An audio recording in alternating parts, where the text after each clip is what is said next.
But for this one, I got really, really nervous. I was scared out of my mind. Mark Coleman's in the crowd. There's a show. My dad came. My brothers came. I was taking it serious. And now all of a sudden, I'm nervous, scared out of my mind. Story time with the Immortal, installment number 2. I'm going to tell you guys the story of my first fight, my first amateur fight that I ever truly trained for and was truly dedicated to. Take that back. At the time, it was dedication to me. I stopped drinking and partying for like 2 weeks. It was here in Columbus, Ohio.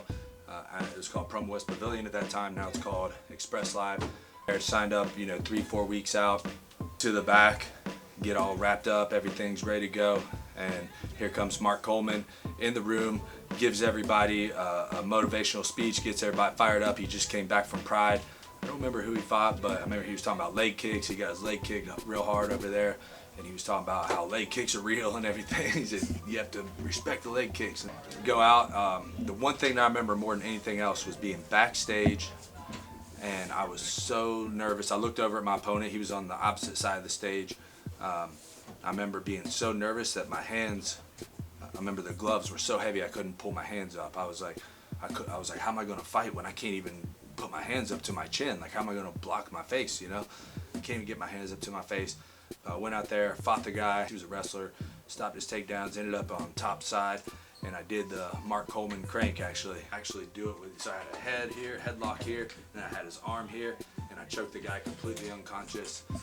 I didn't even know, I've never used that move since, and I've never used it before, but I used it that one time, and it worked out for me. That's when I truly, fell in love with the sport.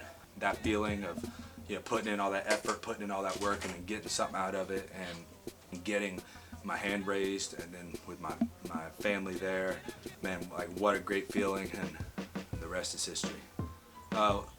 As an amateur, it's all about experience, so it's all about just getting out there and testing yourself. So go out there, balls to the wall, give everything you got.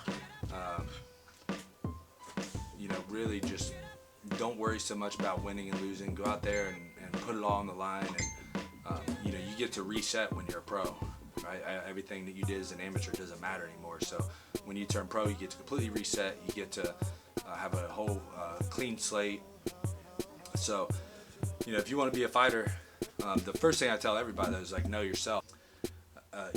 People are going to find out who you are. You get in the ring often enough, in that arena often enough, people are going to see who you are deepest on your deepest inside, right? They're going to know if you're a warrior.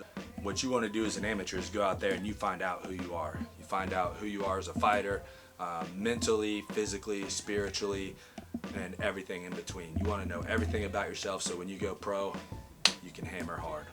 Hey, if you like these videos, guys, like, comment, share, subscribe, hit the button, and more will come.